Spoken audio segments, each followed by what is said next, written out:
Welcome back to an episode of Dadam Reacts. We just did Wicked. We're gonna get into the next one. New Will Ferrell movie with Resse called You're Cordially Invited. Um, I I like Will Ferrell. I know he's stupid and immature, um, but he's funny to me. And more importantly, I feel like he actually has dramatic range. And even though he sometimes plays the same dumb character a lot, I think he's done like a wide array of comical bits. So I give him a lot of credit. Let's give this a check and see what it's all about. Would I like to help YouTube? Oh, thank you. Oh, I didn't want to. Get ready, everyone. Let's get to work. I'm checking into the bridal suite. My sister is getting married this Yeah. weekend. I think there might be a little mistake because my daughter's getting married. Oh no, we've double booked your weddings. What? L is for the way you look at me. I've got the situation under control. I'm not letting go of my Doesn't seem like it. Let's get something straight. If I look out on that dock and that bride's not my baby girl, that bride's going in the fucking lake.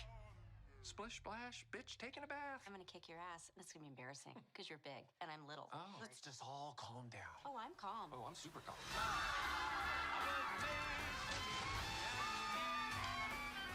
I think he's dead. That's not dead. Oh! Stop yelling instructions! Get the fuck out of here! So much torque! I mean, it's Will Ferrell. It looks like Arnold Schwarzenegger. This is my coffee shop. And that's me in my custom shirt from Custom Ink. Um,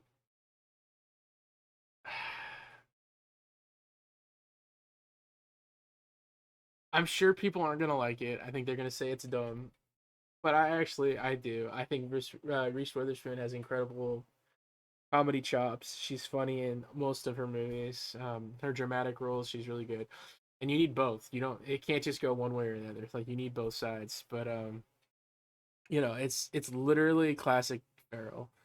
I actually liked how they structured the preview because I didn't know if it was gonna go full Will Ferrell.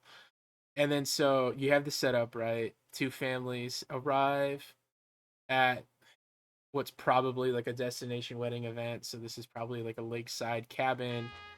I'm checking into the bridal suite. My sister is getting married this weekend. I think there might be a little mistake because my daughter's getting married. Oh no, we've So you have, two like bridezilla parents essentially. Well, that's her sister, but so you have the sister who probably wants this to be a magical event for her baby sister.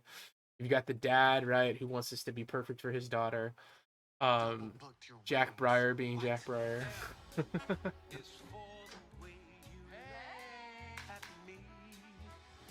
I've got the situation under control. I'm not letting go of my Doesn't seem like it. Let's get something straight. If I look out on that dock And that then it goes bride's not my full. baby girl, that bride's going in the fucking lake.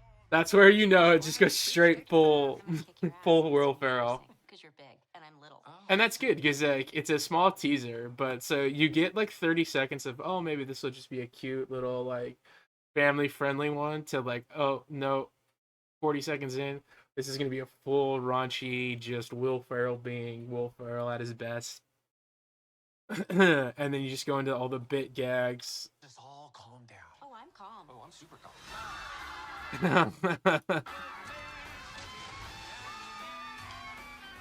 I think he's dead. That's not dead. And then like Stop yelling instructions! Get the fuck out of here! So much torque! it's it'll be cute. I think it'll be a good date movie. Or I it's an interesting thing because Will Ferrell's audience fits in this bubble, and then Reese Witherspoon's audience fits in this bubble up here. They do not have any correlation whatsoever. A wedding movie for Will Ferrell does not hit his normal general audience. I mean, you'll get the people that it's Will Ferrell, so they're okay with it. But the content of this movie doesn't necessarily, because it's not like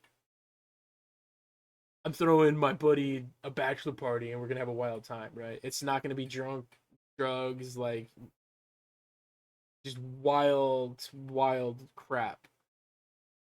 And then at the same token, you have Reese's audience, and they're generally not into a really raunchy, like vulgar comedy. They're into like the more romantic comedy, like so you're getting it's a weird juxtaposition because it doesn't feel like it plays to either of their audiences, but that might also be why it works because it'll help them expand out into their thing.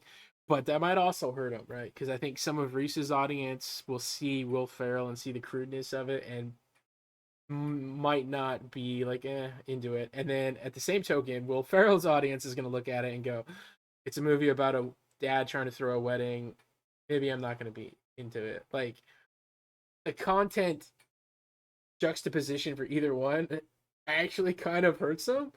So it's an interesting situation, and I'm actually going to be really curious to see how well this does. I think it said it's only coming out on Amazon, so it's always really hard to tell how these really truly do when they're on a streaming service. But I'll definitely watch this when it comes out. Um, it'll be a really good date night. So it's got 5 million views. It's only got 746 likes. So my initial thought is it's already not doing too hot.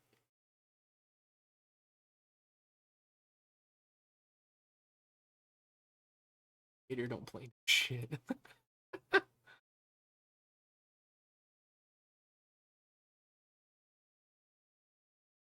So this is like Wedding Crashers.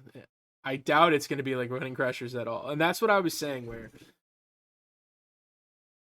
targeting Will Ferrell's audience, they would have made it like Wedding Crashers. And then if they're targeting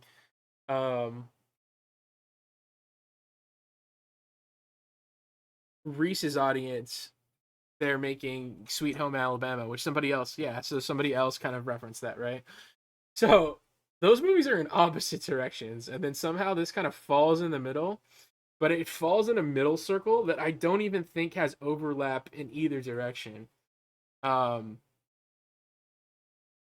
let me, I clicked on the wrong thing. Let me find, what is it, paint? Find paint. Okay.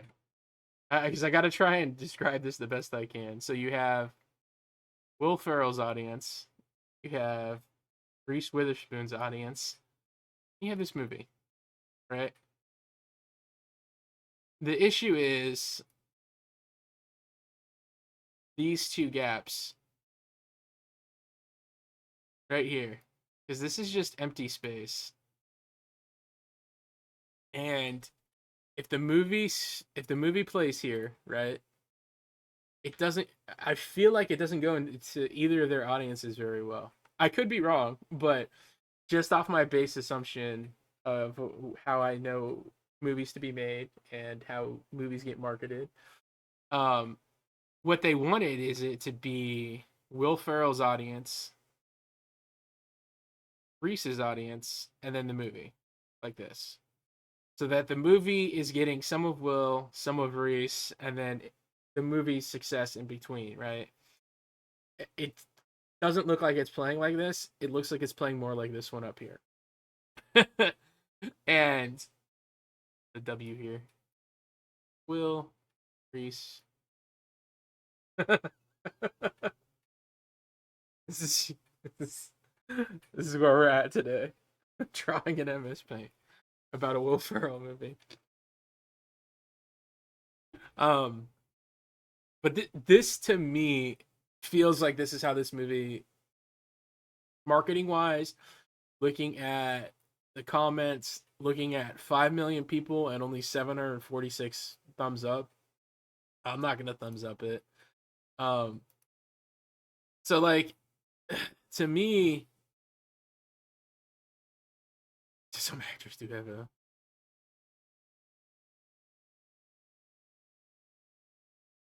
I don't know. At PG-13, And like this, I guess this would be the. Oh, I still have. Where'd my MS Paint? Okay, so this is rated R, and then this is PG 13.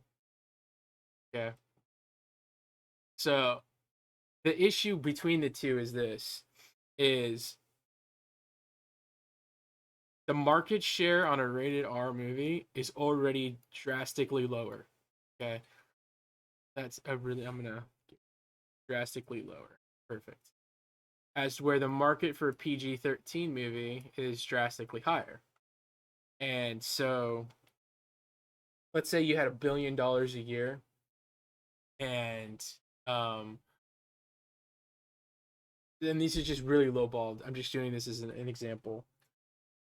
Rated R movies out of $1 billion generally only hold 15-20% of that market share. Okay, PG-13 and lower. PG-13, I think the last it was around like 65%. Okay, and then PG movies barely exist, so they just kind of get moved into the G category, and that generally holds the last of it, which is usually about that's a really bad 3. It's about 30 to 35, give or take. That doesn't look like a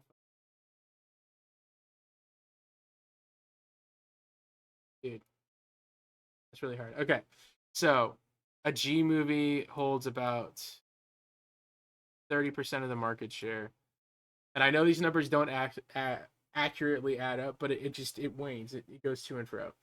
But generally, and this is an over, like Deadpool kind of saved this. Deadpool was the first like rated R movie that really started pulling in big bucks and opened them up to starting to make additional rated R films. Maybe this is more like 50, but anyways,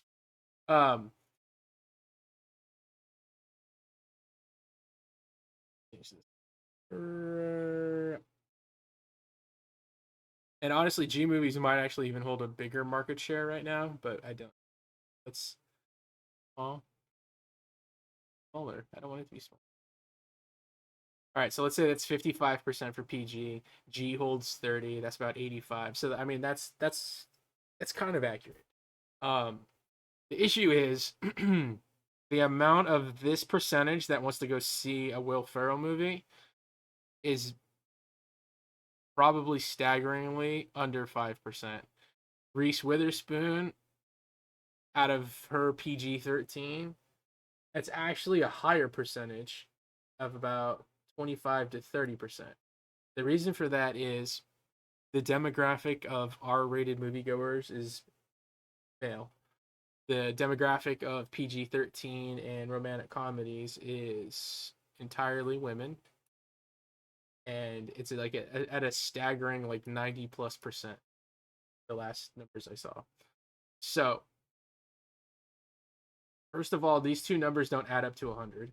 Okay, so you're already at a deficit of -5. On top of that, it's a Will Ferrell movie that's going to be targeted towards a bride and groom drama or dramedy. I don't know. It's going to be so. The amount of Will Ferrell fans that are going to go see this because it's just Will Ferrell probably drops to maybe 2%. Okay. We have 2% of the people from Will that are going to go see it. Now, on Reese Witherspoon's side, you have probably less drop off, I would hope.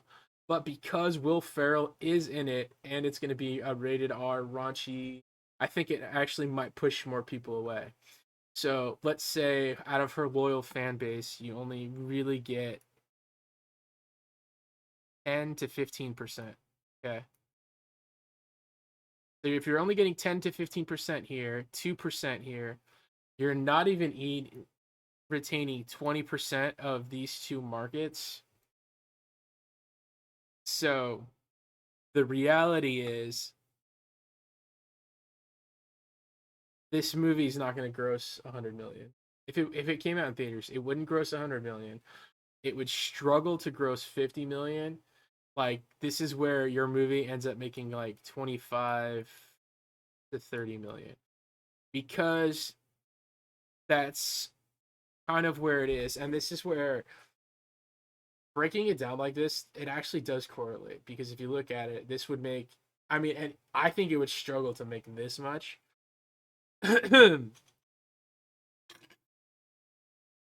On the reality of this, where Will Ferrell, his star and draw power is only based in a smaller market value anyways. Because it's rated R, kids can't go see it. If it was PG-13, kids would be able to go see it, and this would probably go up to like a 10 or a 15, because kids love Ricky Bobby. They love dumb Will Ferrell is. But again, it's a movie about a wedding, so it's a hard sell to a teenage boy, unless there were tits and ass everywhere. Unless it was just going to be The Hangover or The Wedding Crashers. All right. So if you're losing market share here, you're losing market share here. More importantly, it's these two gaps in between.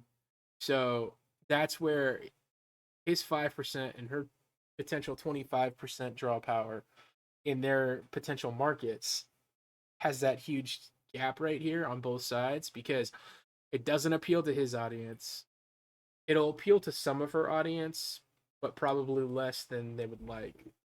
So you're having just a drop here, and ultimately it would lead to this struggling to do that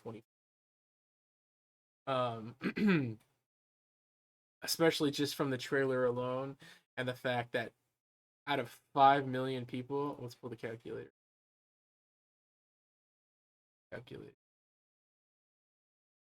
Okay, so you had 5 million people. How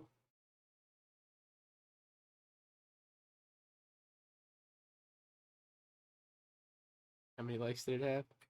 746.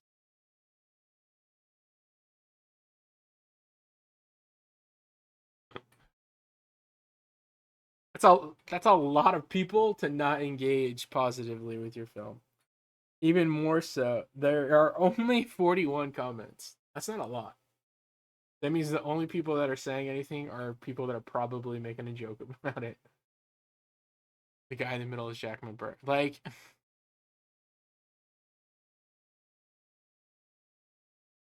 so you're looking at essentially 98% of the people that have watched this either didn't care or aren't enjoying it. So, how many tickets? I didn't mean to close. Where did it calculate?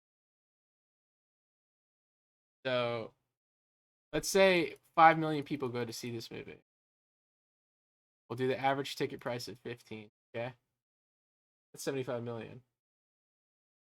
Well, we know 5 million people aren't going to go see this. Why do we know that? Simply because, based off this metric, right? Let's say 1 million people see it. Okay, that's $15 million. Minus studio fees, minus the theaters making money, right? And all that fun stuff. This is a a date night movie. It's a matinee movie at best. Like, I'd go see it at a matinee, maybe, if or Beth and them want to go see it. So that the numbers staggeringly lower. um, we're not gonna be able to get the metrics on it on Prime, just because, I mean, they'll have to extrapolate everything, but this is why. It doesn't target Will's audience, doesn't target Reese's. It's got huge drop in between, so the movie just sits in no man's land. Who is it really being marketed to? And then on top of that, rated R. Now, it's being streamed, so they don't care. They're just churning and burning these things to try and add value and profit. I'm sure there's some tax write-off where because they made this movie, Amazon gets to pay less. So who knows on the back end how this is really going to operate or how it's going to get. But this is why streaming service exists. They can make movies like this and put them. Or they made this movie to plan to be going to theaters and they already got really bad testing back on it, so now it just goes straight to Prime. And I think Prime's the worst of the three services, so yeah. Let me know what you thought about it. I just took you to movie 101 in case you're curious. But let me know what you think about You're Cordially Invited. Because I cordially invite you to drop a like, subscribe, leave a comment. Oh, I'm terrible.